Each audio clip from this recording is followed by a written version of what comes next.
സഭയുടെ പ്രധാനപ്പെട്ട സമ്മേളനം ആരംഭിക്കുന്നു. കഴിഞ്ഞ ദിവസം നമ്മൾ കണ്ടതാണ് നിയമസഭയിൽ നയപ്രഖ്യാപന പ്രസംഗത്തോടുകൂടി സഭാ സമ്മേളനത്തിന് തുടക്കമായി. അതിന്റെ വളരെ പ്രധാനപ്പെട്ട മറ്റൊരു ഘട്ടത്തിലേക്ക് കടക്കുകയാണ്. ഡെപ്യൂട്ടി സ്പീക്കറുടെ തെരഞ്ഞെടുപ്പ് ഇന്ന് നടക്കുകയാണ്. കഴിഞ്ഞ ദിവസമാണ് സ്പീക്കർ തെരഞ്ഞെടുപ്പ് നടന്നത്. തിരുവഞ്ചൂർ രാധാകൃഷ്ണനെ സ്പീക്കറായി തെരഞ്ഞെടുത്തു. നമുക്കറിയാം UDF-ന് മികച്ച ഭൂരിപക്ഷമുള്ള ഒരു നിയമസഭയാണ്. സ്വാഭാവികമായും ഡെപ്യൂട്ടി സ്പീക്കറായും UDF-ന്റെ സ്ഥാനാർത്ഥി തന്നെ വിജയിക്കുമെന്നുള്ള കാര്യത്തിൽ സംശയമില്ല. UDF സ്ഥാനാർത്ഥിയായി മത്സരിക്കുന്നത് ഷാനിമോൾ ഉസ്മാനാണ്. കോൺഗ്രസിന്റെ സ്ഥാനാർത്ഥിയാണ്. LDF-ൽ നിന്നും CPI-യിലെ മുഹമ്മദ് മുഹ്സീനാണ് സ്ഥാനാർത്ഥി. അതേസമയം ഗവർണർ അവതരിപ്പിച്ച നയപ്രഖ്യാപനത്തിന്മേൽ ഇന്നും നാളെയും നന്ദിപ്രമേയ ചർച്ചയും നടക്കും. വിവരങ്ങളുമായി തലസ്ഥാനത്തു നിന്നും KB ശ്യാമപ്രസാദ് നമുക്കൊപ്പം ചേരുന്നു. ശ്യാമപ്രസാദ്, നമസ്തേ, സുപ്രഭാതം.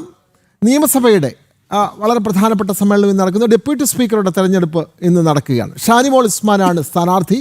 സ്വാഭാവികമായും സഭയിലെ ഭൂരിപക്ഷം കണക്കിലെടുത്ത് ഷാനിമോൾ ഉസ്മാൻ വിജയിക്കും. പക്ഷേ LDF-ന്റെ സ്ഥാനാർത്ഥിയായി മുഹമ്മദ് മുഹ്സീനും മത്സരിക്കുന്നു.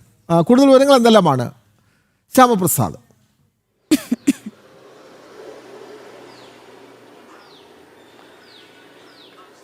Vinod, Aswathy, good morning. എന്തായാലും നിയമസഭയിൽ ഇന്ന് പ്രധാനപ്പെട്ട അജണ്ട എന്ന് പറയുന്നത് ഡെപ്യൂട്ടി സ്പീക്കർ തെരഞ്ഞെടുപ്പാണ്. ഡെപ്യൂട്ടി സ്പീക്കർ തെരഞ്ഞെടുപ്പിന് രാവിലെയോടുകൂടി തന്നെ 9 മണിയോടുകൂടി തന്നെ നടപടികളെല്ലാം തന്നെ ആരംഭിക്കും. UDF സ്ഥാനാർത്ഥിയായി ഷാനിമോൾ ഉസ്മാനാണ് UDF-ന്റെ സ്ഥാനാർത്ഥിയായി ഡെപ്യൂട്ടി സ്പീക്കറായി രംഗത്തുള്ളത്. ഒപ്പം തന്നെ പട്ടാമ്പി MLA മുഹമ്മദ് മുഹ്സിനാണ് LDF സ്ഥാനാർത്ഥിയായും മത്സര രംഗത്തുള്ളത്.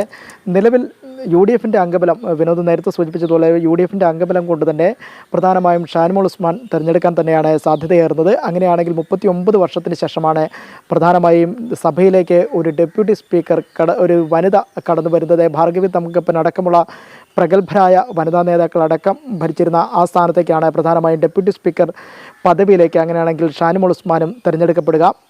എന്തായാലും നേരത്തെ തന്നെ ഇത് സംബന്ധിച്ചുള്ള കാര്യങ്ങളും നടപടിക്രമങ്ങളും എല്ലാം തന്നെ പൂർത്തിയായി കഴിഞ്ഞിരിക്കുന്നു. രാവിലെ 9 മണിയോടുകൂടി തന്നെ സഭ ആരംഭിക്കുകയും ചെയ്യും. എന്തായാലും നേരത്തെ മന്ത്രിസ്ഥാനം നിഷേധിക്കപ്പെട്ട ഷാനിമോൾ ഉസ്മാനെ പ്രധാനമായും ഡെപ്യൂട്ടി സ്പീക്കർ സ്ഥാനം കൊണ്ട് തൃപ്തിപ്പെടുത്താൻ തന്നെയാണ് കോൺഗ്രസിൻ്റെയും UDF-ൻ്റെയും നീക്കം. അതിനുള്ള കാര്യങ്ങളിലേക്ക് പോകുന്ന ഘട്ടത്തിലാണ് ഡെപ്യൂട്ടി സ്പീക്കർ പദവി ഷാനിമോൾ ഉസ്മാന് നൽകാനുള്ള ഒരു ധാരണയിലേക്ക് കോൺഗ്രസിനകത്തും UDF-ലേക്കും എത്തുകയും ചെയ്തത്. അങ്ങനെയാണെങ്കിൽ ഇന്ന് ഭൂരിപക്ഷം അംഗങ്ങൾ വോട്ട് ചെയ്ത് UDF സ്ഥാനാർത്ഥി കൂടിയായ ഷാനിമോൾ ഉസ്മാനെ ഡെപ്യൂട്ടി സ്പീക്കറായി തെരഞ്ഞെടുക്കുകയും ചെയ്യും. പ്രധാനപ്പെട്ട മറ്റൊരു അജണ്ട എന്ന് പറഞ്ഞാൽ സഭയിലെ മറ്റൊരു പ്രധാനപ്പെട്ട അജണ്ട എന്ന് പറയുന്നത് നയപ്രഖ്യാപന പ്രസംഗത്തിന്മേലുള്ള ചർച്ചയാണ്. പ്രധാനമായി ഇന്നും നാളെയും ഈ ചർച്ച നടക്കും. നയപ്രഖ്യാപന പ്രസംഗത്തിൽ ചർച്ചയുടെ തുടക്കത്തിൽ തന്നെ ഈ കാര്യങ്ങളെല്ലാം തന്നെ, അതായത് മുഖ്യമന്ത്രി VD സതീശനും പ്രതിപക്ഷ നേതാവ് കൂടിയായ പിണറായി വിജയനും തമ്മിൽ ഈ ഒരു നയപ്രഖ്യാപന പ്രസംഗത്തിലെല്ലാം തന്നെ തുടക്കത്തിൽ തന്നെ വാഗ്വാദങ്ങൾ നിഴലിച്ചിരുന്നു. VD സതീശൻ പറഞ്ഞത് ഇത് പുതുയുഗ കേരളത്തിൻ്റെ യാത്രയാണെന്ന് പറഞ്ഞപ്പോൾ പ്രതിപക്ഷ നേതാവ് പിണറായി വിജയൻ പറഞ്ഞത് നയരാഹിത്യ പ്രസംഗമാണ് നയപ്രഖ്യാപനം ആയി മാറിയതെന്നാണ് പ്രധാനമായും പറഞ്ഞു വെക്കുകയും ചെയ്തത്. എന്തായാലും നിലവിൽ ഇന്ന് ഇത് സംബന്ധിച്ച കാര്യം നടക്കുമ്പോൾ ഇന്ന് സഭാ നടപടികൾ നടക്കും. പ്രധാനമായും ഈ ഡെപ്യൂട്ടി സ്പീക്കറിൻ്റെ തെരഞ്ഞെടുപ്പിന് ശേഷം സഭ ആരംഭിക്കുമ്പോഴേക്കും പ്രധാനമായും ചോദ്യോത്തരവേള ഉണ്ടാകില്ല.